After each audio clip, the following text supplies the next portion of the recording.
Big Ed nearly escapes with his life in Mexico because, as we saw in the last video, there was gunfire outside the restaurant where he was meeting with Coyote. What can I say? We were all really concerned about Coyote, but the magic rocks that Ed gave her probably protected her from the chaos ensuing outside. In the latest episode of the show, we got an explanation for what happened outside. While Ed and Coyote were in the restaurant, gunshots were fired outside. Padre Santo, Señor, por favor.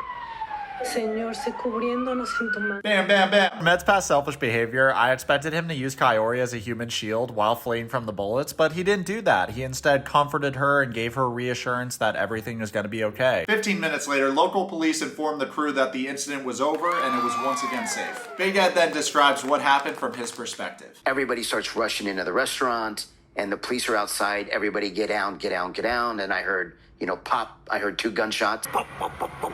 Big Ed then goes on to describe what he was told happened outside, and it sounds so sus, but I'm going to tell you guys my thoughts after I roll the clip. Basically, it was a communication breakdown between 2 law enforcement offices, and one fired a gun and one bumped a car, so it was a big misunderstanding. So a desk pop is what happened? Really, guys? That's the best we can come up with? Pop one off. There you go. Pop it off. Don't think, just go. Here we go. Do it, yes.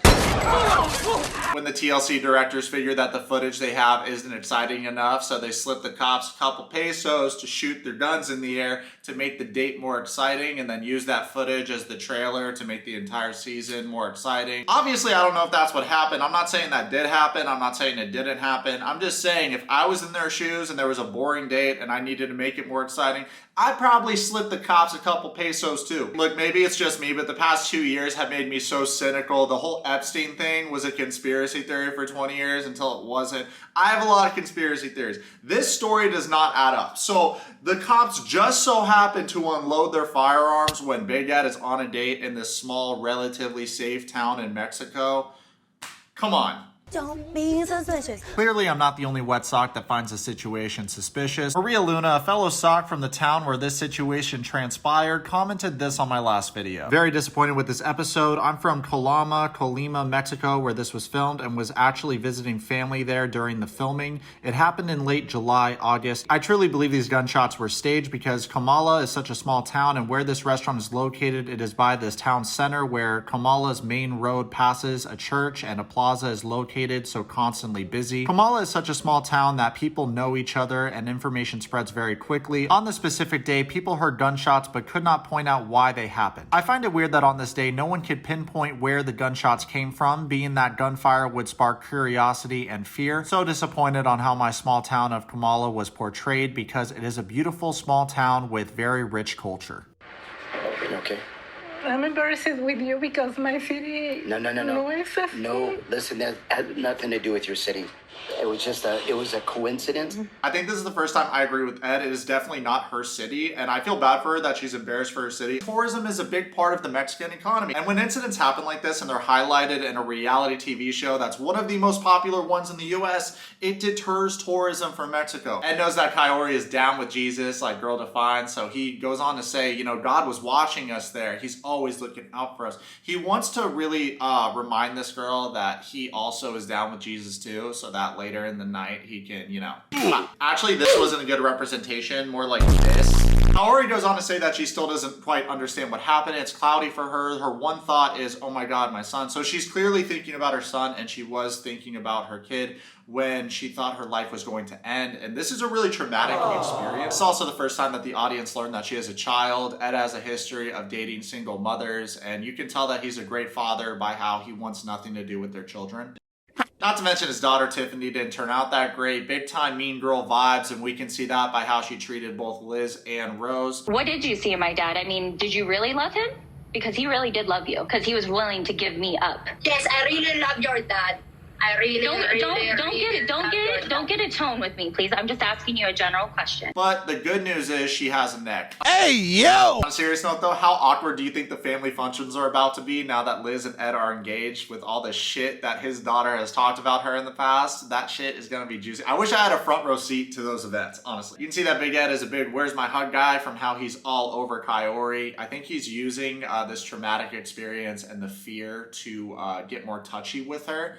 And for him, I'd just like to say, dude, can you not? By going through that event, we are now connected. You know, I'm looking forward to getting to know more about her.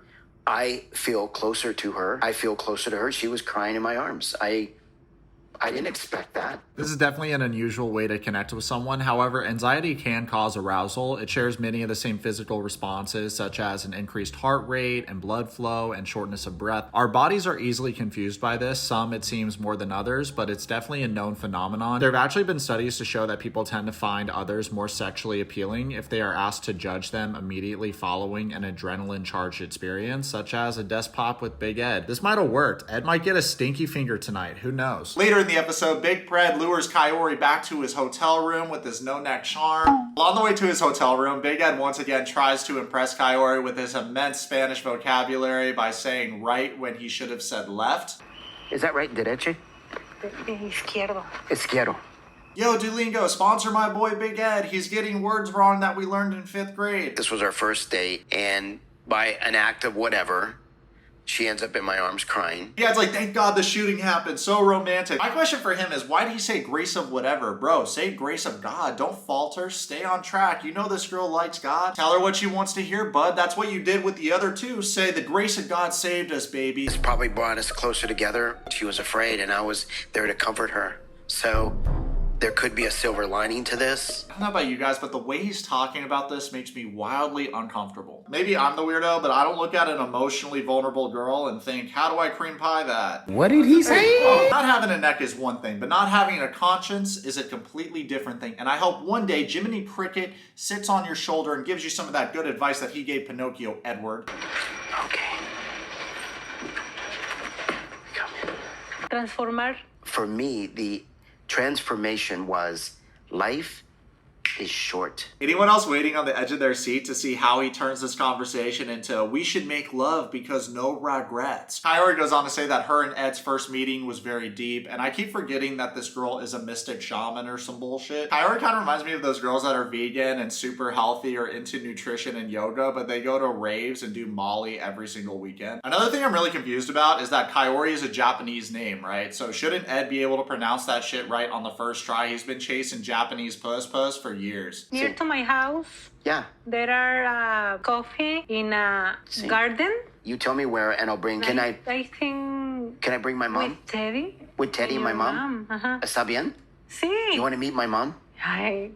Oh, está bien. In all seriousness, from this, I can see that Kaori has a really good heart by being willing to meet up with little Edward, his dog, and his mom the next day after a shootout date. She also looks like the adult version of Dora the Explorer. Yo, they have the same haircut and everything. After Kaori agrees to go on a second date with Ed, Ed basically says, yo, that was scary and everything, but I got a second date, so totally worth. Ed says he wants to build a foundation with Kaori, even though present day he's building a foundation with Liz. This must be so awkward for Liz, especially because in every single date Ed goes on, he bashes Liz, or he'll throw some kind of shitty dig her way, saying something like, oh, this girl looks a million times younger than Liz. Liz looks old. He'll constantly badmouth Liz, but then he says things like, I'm still recovering from my breakup. I'm working on myself. And then on social media present day, he says that he loves her all over Instagram. So I get mixed signals because I feel like if you love somebody, you don't bash their looks at every single date you go on with another girl. Big Ed's like, you look way younger than Liz does. And then Liz on Instagram,